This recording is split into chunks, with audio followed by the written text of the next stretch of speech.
Listo. Entonces, ¿qué pasa? Siempre cuando tenemos disfagia o pirosis y regurgitación, podemos tener reflujo gastroesofágico. ¿Qué es el reflujo gastroesofágico? Es cuando el contenido gástrico pasa al esófago. Entonces, el paciente generalmente presenta pirosis y regurgitación.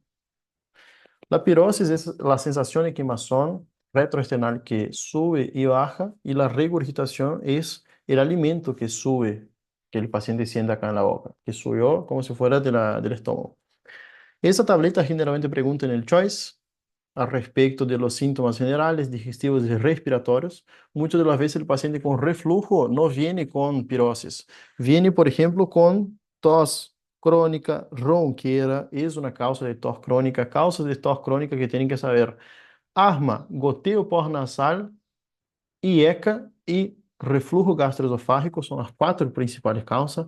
Asma, asma, goteo nasal, reflujo y asma, goteo nasal, reflujo y ECA son las cuatro principales causas de tos crónica. Eso también pregunta en el oral. Y bueno, va a venir con desconforto, irritabilidad, sensación de postprandial de pesadez, erosión dental, caries, puede venir con anemia. Y bueno, siempre lo típico es regurgitación y pirosis. Si presenta regurgitación y pirosis, gente, es reflujo hasta demostrar lo contrario. ¿Cómo hago el diagnóstico por reflujo? Gold standard que entra en el escrito, gold, es la pH-metría. Eso es el gold standard para enfermedad por reflujo gastroesofágico. ¿Cuál es el gold standard para acalasia? Manometría esofágica. ¿Está bien? Ese es el gold standard. Entonces, si un paciente tiene reflujo, y si es un reflujo que no es causado por cuenta que el paciente está muy gordo, que el paciente tenga alguna otra alteración, nosotros, como por ejemplo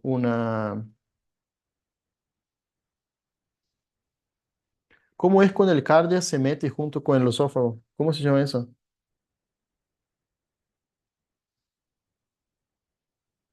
Está acá, en la punta de la lengua. ¿Ah? Evisceración. No, evisceración cuando sale afuera. Gente, somos tres cerebros. No es posible que nadie se acuerde. Hernia hiatal. Si el paciente, por ejemplo, no tiene una hernia hiatal, nosotros hacemos la fundoplicatura de Nissen. Esa es la cirugía, el nombre de la cirugía que se hace para tratamiento de reflujo gastroesofágico, enfermedad por reflujo. Si el paciente intentó matarse y es muy burro, es un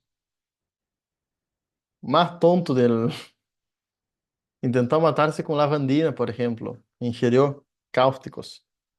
Es muy tonto, eso pregunta en el examen, ¿tá? No es frecuente, pero la ingesta de cáustico pregunta en el examen.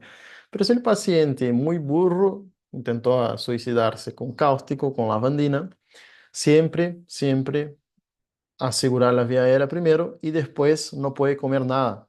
Dieta cero. Se hace una placa de tórax y de abdomen para corroborar si no hay alguna perforación.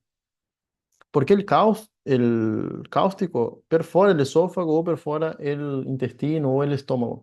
Entonces siempre se hace la placa de tórax y de abdomen para justamente corroborar que no haya un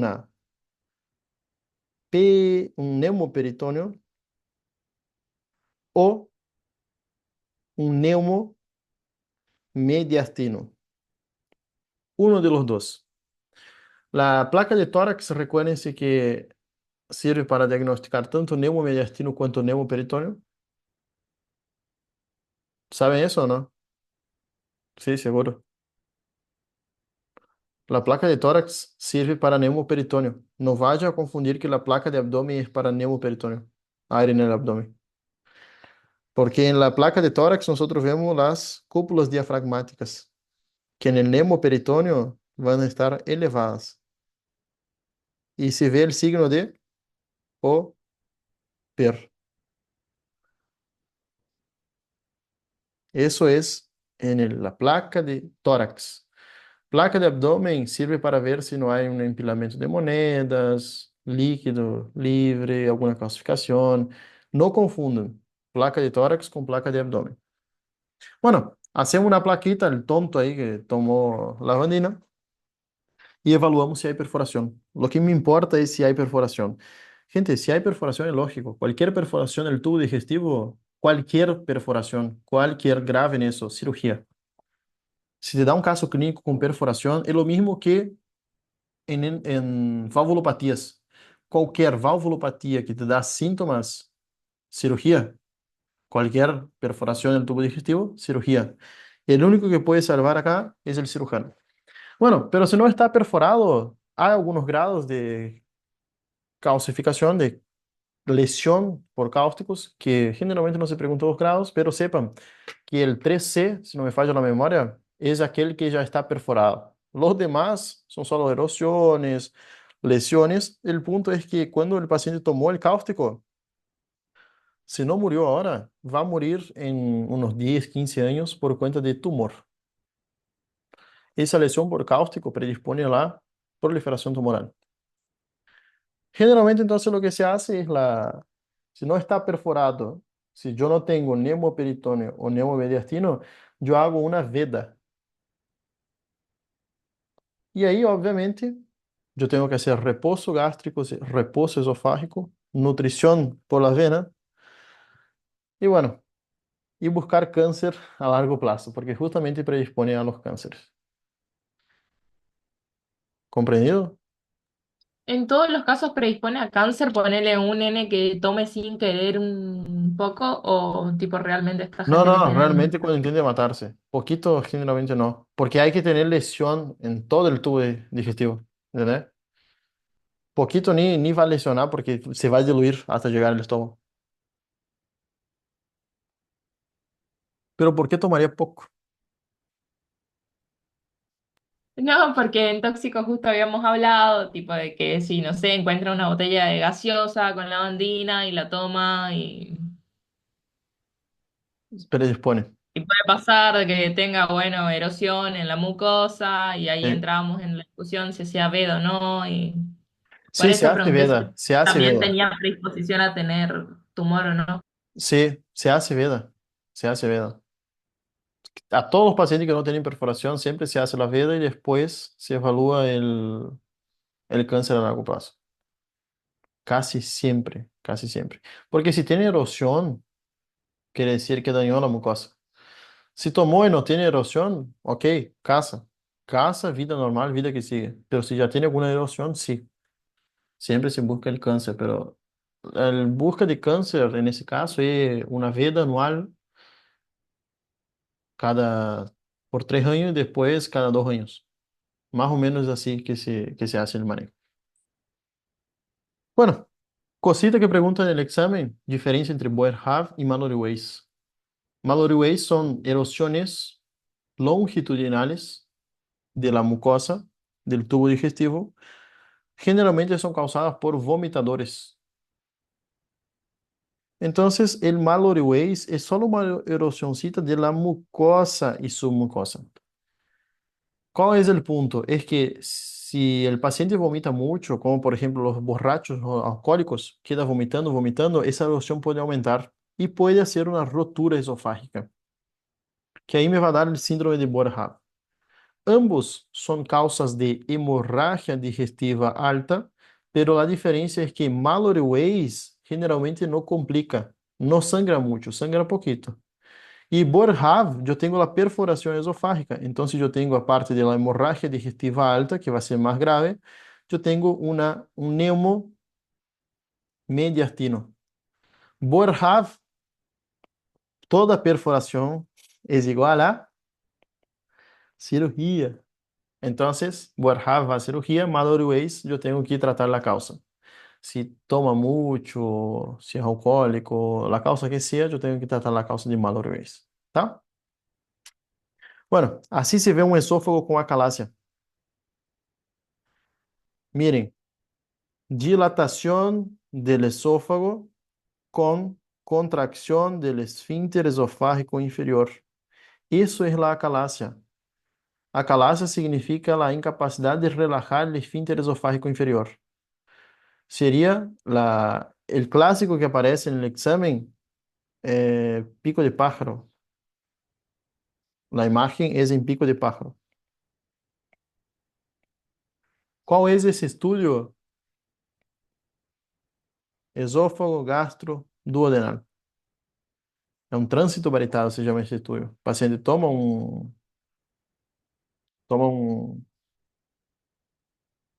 contraste querbario y ahí se hace placa de tórax. Entonces, eso me indica que el paciente tiene acalasia. La principal causa de acalasia es Chagas. Chagas puede generar dos cosas: trastornos esofágicos y trastornos cardíacos. Trastornos cardíacos es más frecuente en Argentina, en Brasil, y trastornos del tubo digestivo es más frecuente en Argentina. ¿Cuáles son los trastornos causados por Chagas? Esófago, o sea, acalasia, dilatación esofágica con incapacidad de la relajación del esfínter esofágico inferior, y también puede generar, a la parte del megaesófago, megacolon.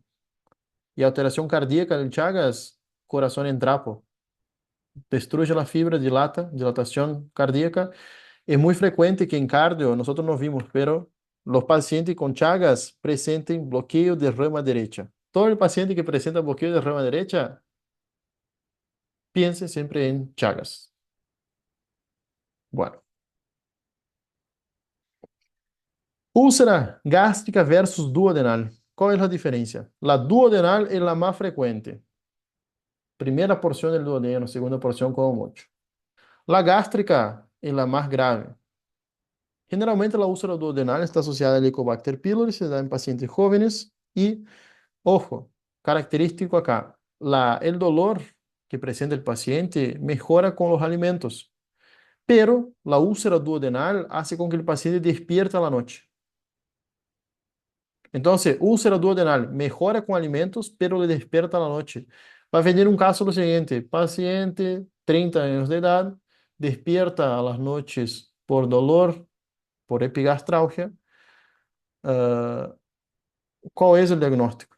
Básicamente es así. A veces toda la úlcera puede sangrar, entonces puede estar asociada o no con hemorragia digestiva, con melena.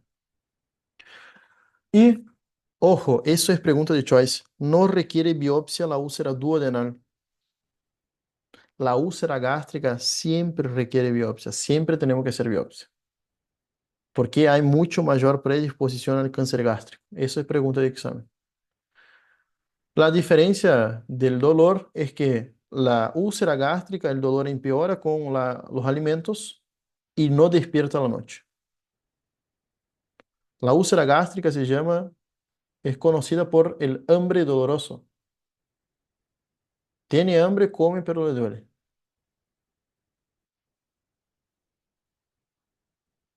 Siempre cuando yo tengo Helicobacter pylori positivo, yo tengo que erradicar. La mnemotécnica para erradicación de Helicobacter pylori es OCA, donde viven los indígenas, perdón, indígenas. Indígena vive adentro de una oca. Se llama eso, en Brasil se llama oca. Omeprazol, claritromicina y amoxicilina. Esa es la mnemotécnica para acordarse del tratamiento del Helicobacter pylori. Si, por ejemplo, el paciente es alérgico o tiene resistencia al tratamiento, se hace omeprazol, amoxi más levofloxacino. Ese es el tratamiento básico que hay que saber sí o sí para el examen.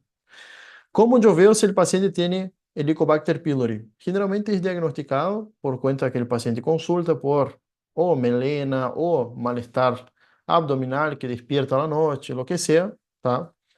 Siempre tenemos que buscar Helicobacter pylori a todos los pacientes que vienen con dispepsia o disfagia. Se hace generalmente una veda y ahí se evalúa, se hace una biopsia y se hace el test de la ureasa. Si el test de la ureasa da positivo, todo el paciente con Helicobacter pylori se irradica, se hace el tratamiento OCA, tratamiento con antibiótico. ¿Está bien? Otra forma de ver si el paciente tiene el Bacter pylori es el test del aliento, que es una manera indirecta. Inspira un aire con carbono marcado, expira y sale ahí si tiene el... No me recuerdo qué es la molécula que sale, pero te dice solo por la respiración si el Helicobacter pylori está presente.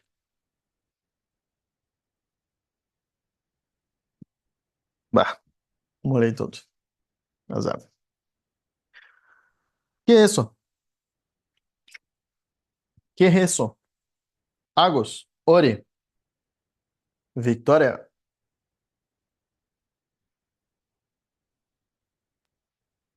Un tumor en la casa de páncreas. Bueno, grande, pequeño. Grande. Grandecito, grande, ¿no? Chiquito. No, no lo biopsié, así que la verdad que no, no sé, doc. Ah, Inespecífica la imagen. tá. Y si yo te digo que el paciente aparece con varias úlceras en porciones así, en tercera, cuarta porción del duodeno, que no debería ocurrir. Y tiene mucha dispepsia. ¿Qué decir?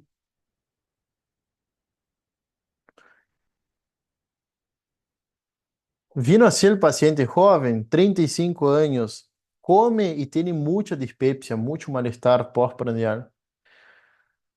Se hace una veda, porque el paciente vino con una hemorragia, una melena, y tiene múltiples úlceras, tanto gástricas quanto duodenales, y tiene úlceras ubicadas en tercera y cuarta porción duodenal.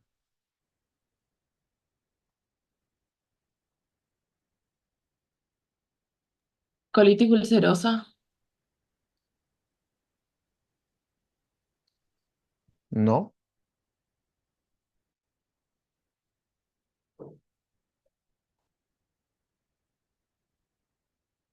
¿Cuál es la sustancia que hace con que secrete ácido clorhídrico y baje el pH del estómago?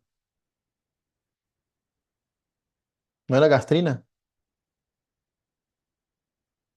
Ah, Sol y Gerelson. Es un gastrinoma, secreta mucha gastrina. Cuando yo tengo mucha gastrina, tengo disminución del pH. pH queda muy ácido. Al quedar muy ácido el pH, lesiona todo el tubo digestivo después, tanto gástrico cuanto duodenal. Por eso que los pacientes van a presentar, el caso clínico para ustedes, es un paciente joven, mucha dispepsia y que tiene úlceras en ubicaciones no habituales. Tercera y cuarta porción del duodeno, por ejemplo. El ácido camina por toda la porción, todo el duodeno. Entonces lesiona. Hay mucho ácido. Eso es síndrome de Sorin-Ellison. Es un síndrome caracterizado por un tumor, un gastrinoma pancreático. El gastrinoma es así, chiquito, muy chiquito. Casi no se ve y se diagnostica con PET. Y obviamente el diagnóstico acá es medir la gastrina en la sangre. Si la gastrina está muy alta, más de 1000 picogramos, nanogramos por litro, no sé, es positivo para Sorin-Ellison. ¿Entenderam como queda más fácil?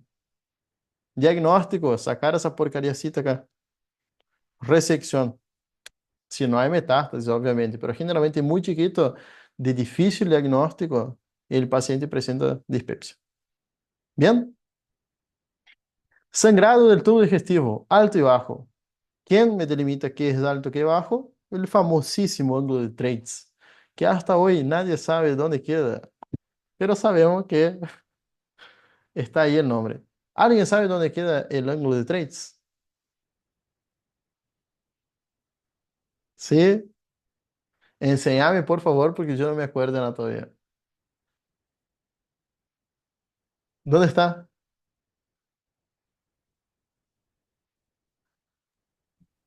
Era entre el ángulo de la porción, tipo desde la ascendente a la descendente, no me acuerdo, y que se unía al ligamento. Eso.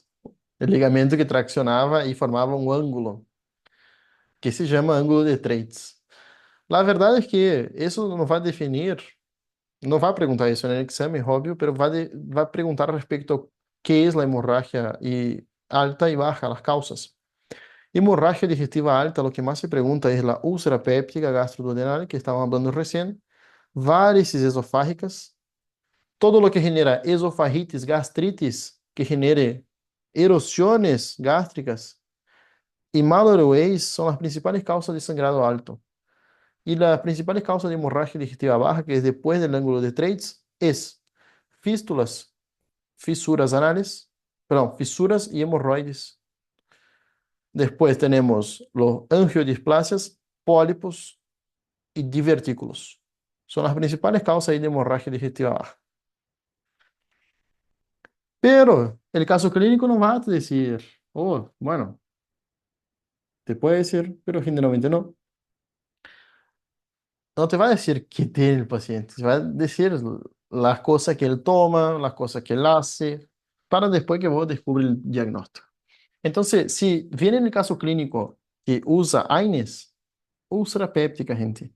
Si viene que tiene hepatopatía, cirrosis, varices esofágicas por hipertensión portal. Hipertensión portal se da cuando el valor normal de la presión de la vena porta es mayor a 7 milímetros de mercurio. Cuando es mayor a 12 milímetros de mercurio, la hipertensión portal, la presión en la vena porta, yo ya puedo tener rotura de las varices de manera espontánea. Entonces es una presión muy alta. Maloroe ya hablamos que puede aparecer en los pacientes vomitadores. Entonces te va a dar un paciente vomitador que está vomitando sangre, o sea, con hematemesis. Vos vas a tener que imaginar que, y te va, aparte de dar un paciente vomitador, te va a dar un paciente borrachín alcohólico. Paciente con mucho reflujo y tiene melena o hematemesis, esofagitis, y paciente que pierde peso siempre, gente, siempre es tumor hasta que se lo compruebe lo contrario. ¿Entendido? Entonces, los casos son AINES, úlcera, cirrosis, hipertensión portal, vomitador, borracho, Mallory-Weiss, reflujo, esofagitis, pérdida de peso, tumor. ¿Difícil? No. Bueno, cuando nosotros hablamos de úlcera péptica, la úlcera péptica vimos que puede sangrar. Úlcera péptica puede ser úlcera péptica duodenal o úlcera péptica gástrica. Cualquier una de las úlceras puede sangrar. Los grados de sangrado es de acuerdo a la clasificación de Forrest. Siempre pregunta esa, siempre pregunta esa clasificación. Clasificación de Forrest. La clasificación de Forrest es más que nada clasificar en 1A, 1B, 2A, 2B, 2C y 3. ¿Para qué sirve esa clasificación de Forrest? Sirve para saber la recidiva, saber si el paciente va a ir a casa o no. Para eso sirve Forrest. El Forrest, yo solamente puedo saber el nivel, el grado de Forrest después de mi endoscopia, de mi veda. No hay como adivinar si Forrest es 1, 2, 3, solamente mirando al paciente. Hay que hacer una veda. Entonces, todos los pacientes que llegan a la guardia sangrando con hematemesis y melena, yo voy a hacer una veda. Todos. Indicado veda en las primeras 8 horas aparecido el sangrado. Entonces, en Forrest 1A, yo tengo en chorro. 1B yo tengo como si fuera un volcán. La chance de resangrado acá es altísima. Yo tengo que hacer el tratamiento del 1 al 2, yo hago el tratamiento endoscópico. ¿Qué sería el tratamiento endoscópico? Poner, cauterizar, poner inyección de adrenalina o hasta mismo, yo lo que puedo hacer acá es poner clips. Pero generalmente la electrocoagulación es lo que más se hace acá en el Forrest 1A, 1B, que son los que están sangrando. ¿Qué significaba Forrest? Significaba que si el paciente va a casa o no. Entonces, ¿yo le voy a mandar a casa un paciente que tiene alta recidiva de sangrado? No. Le dejo internado por 3, 4, 5, 6 días. Después le mando a casa cuando ya esté estable. Y con el sangrado yo pude manejar el sangrado. Forrest 2 2A es cuando yo tengo apenas un vaso visible. Si viene el paciente, come algo, pasa por cima de ese vaso, frota y sangra. Entonces, riesgo alto de sangrado. 2A, riesgo de sangrado de 43%. 2B, yo tengo un coágulo que puede pasar la misma cosa. Puede venir una comidita, raspar y el paciente va a volver a sangrar. A partir del 2C, yo puedo mandar al paciente a la casa. El 2C es el coágulo de mantina, que está arriba, y el 3 es la base de fibrina. Base de fibrina significa que ya tiene una cicatriz en mi úlcera. ¿Entendido? Entonces, la úlcera péptica puede sangrar. ¿Cómo yo clasifico? A partir de la veda. Le clasifico en forros 1, 2, 3, 1A, 1B, 2A, 2B, 2C y 3. Eso tiene que saber sí o sí para el oral. Siempre es pregunta de examen. Siempre pregunta. El tema es que cuando yo tengo una úlcera sangrante, yo tengo que siempre hacer la veda, la endoscopia. Endoscopia es el gold standard. Siempre cuando tengo un paciente con sangrado, sea arriba o por abajo, siempre monitorización, oxígeno, vías. Y lo primero es evaluar la estabilidad hemodinámica. Si el paciente está hipotenso o si el paciente está normotenso. Paciente normotenso no está taquicárdico, yo no me preocupo porque no perdió mucha sangre. Y recuérdense la tableta que vimos en shock hipovolémico. Grado 1, grado 2, grado 3, grado 4. ¿Se recuerda eso? Shock hipovolémico. Grado 1 y grado 2, solamente con líquido es lo suficiente. 1 litro de líquido ya está, o sea, solución cristalóide, como por ejemplo Ringer lactato, solución fisiológica. Grado 3 y grado 4, ahí sí va a necesitar por ahí una transfusión. Entonces, lo primero que hay que hacer, sangrado por úlcera péptica, es veda y estabilizar el paciente. El sangrado digestivo se clasifica de la siguiente forma. Sangrado digestivo, la hemorragia digestiva es varicosa o no varicosa. ¿Por qué es importante esa clasificación que sepan? Porque justamente la varicosa es las varices esofágicas y la no varicosa es la úlcera péptica sangrante. Es importante porque en la hemorragia digestiva varicosa yo ingreso con fármacos. Y en la no varicosa, que es la úlcera péptica, yo no ingreso fármacos, ingreso directamente con la veda, cuando el paciente llega. Entonces, el paciente llegó, primera cosa es estabilizar hemodinámicamente. Laboratorio, yo voy a pedir un hemograma, grupo factor y transfusión si necesita.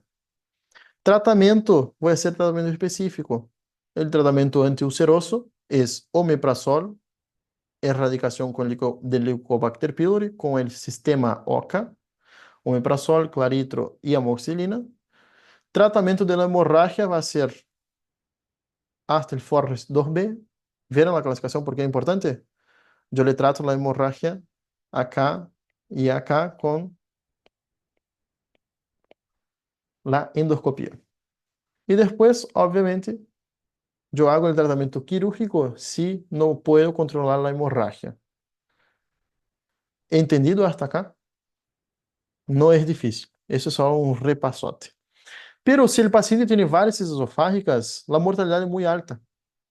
Y así que se ve una varice. Y mira el chorro que sale. Sangra impresionante. Entonces, el paciente puede morir o en el primer episodio, de cada dos personas, uno muere, o al año, generalmente 70% tiene una recidiva. Entonces, puede morir en el primer año. Diagnóstico lo mismo, gente. La única diferencia es el tratamiento. Diagnóstico siempre por endoscopia y después lo mismo, estabilizar el paciente y hacer las ligaduras por veda. ¿Cómo va a llegar el paciente con sangramento varicial? Ya tiene cirrosis, ya tiene algún estigma de Chauster, como hablamos. Entonces, ¿por qué cambia el tratamiento de la hemorragia digestiva varicosa de la no varicosa? Entra que en la no varicosa, por úlcera péptica, nosotros dábamos el tratamiento con veda solamente. Acá, nosotros vamos a tener que hacer lo siguiente. Como probablemente el paciente tiene una cirrosis, empezamos. Monitoreo oxígeno vías, inhibidor de bomba. Combo. Llega el paciente, sospecha de cirrosis, tratamento vasoactivo. ¿Es eso lo que diferencia el tratamiento de la varicosa de la no varicosa? Y la profilaxis antibiótica con ceftriaxona para la peritonitis bacteriana espontánea. Ahí se hace, después de hacer tratamiento vasoactivo para dejar de sangrar un poquito, porque está sangrando impresionantemente mucho, se hace la veda. En la veda se hace la ligadura, que esa ligadurita acá que estamos viendo. Se pone como si fuera una gomita ahí de pelo, ahí en la varice. Si se controló la hemorragia, queda con el tratamiento vasoactivo, somatostatina, por 5 días más o menos.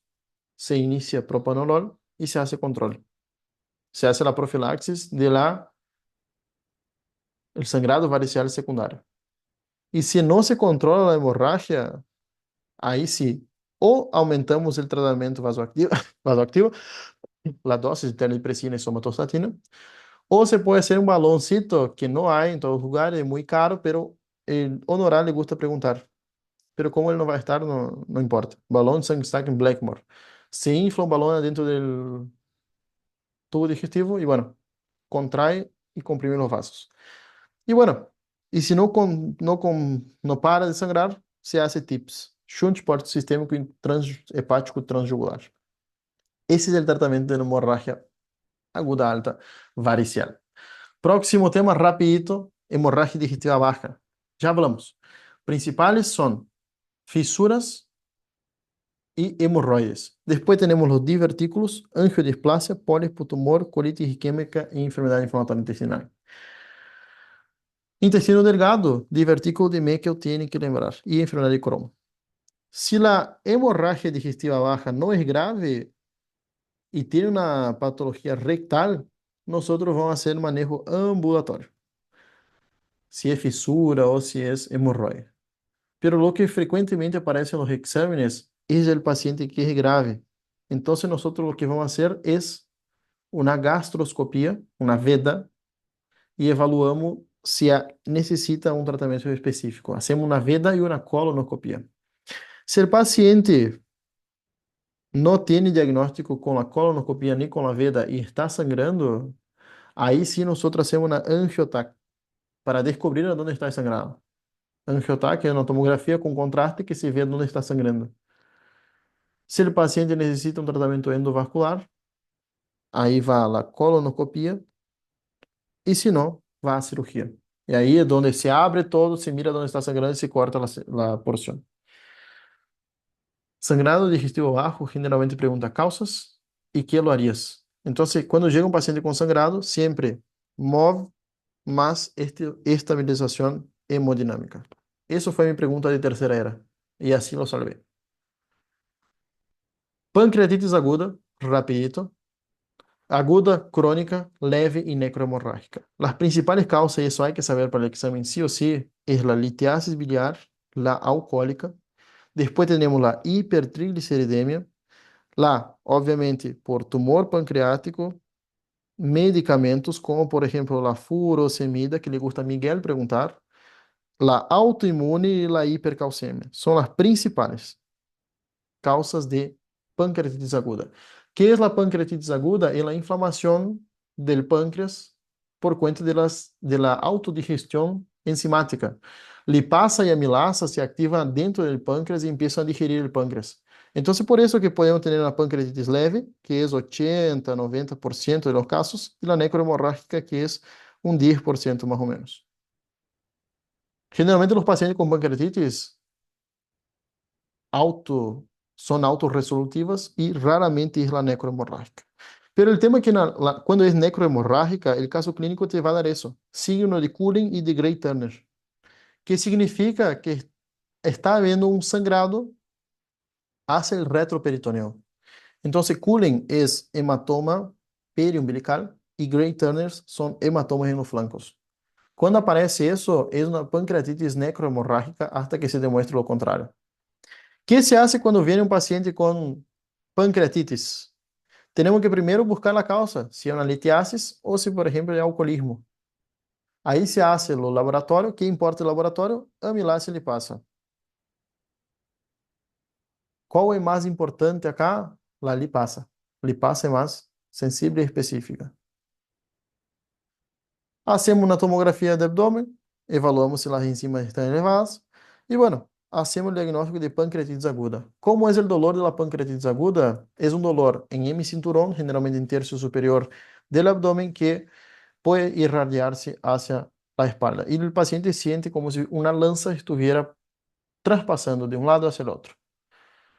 Leve, pancreatitis leve, gente, tranqui, tranqui. Respiren y está todo bien. Manejo del dolor, mucho líquido, o sea, analgesia, líquido y dieta por 3 a 5 días. Y obviamente, si tiene litiasis, que es lo más frecuente, sacar la vesícula a los 10 días más o menos, 7 10 días. Paciente que vino grave, ahí sí, siempre nosotros vamos a internar, le vamos a hacer, si por ejemplo la pancreatitis hay un lito que está obstruyendo, se hace la CPRE, colangiopancreatografía retroendoscópica, sacamos el lito ahí dentro del colédoco, que debe estar acá, con una canasta, y después, si hay necrosis, antibióticos más cirugía dentro de, ponele, 10 15 días. Y si hay un pseudoquiste, que es una complicación tardía de la pancreatitis, se hace seguimiento y si necesario nosotros vamos a drenar ese quiste. Ahí les mando el próximo link, 5 minutitos, 9:40 nosotros volvemos. Profe, Sí, yo me voy porque tengo la charla del doctor Beller ese. dale, Agos. Les abandono. Beleza. Te voy a extrañar. Bueno, yo también. Chau, Nos chau. vemos.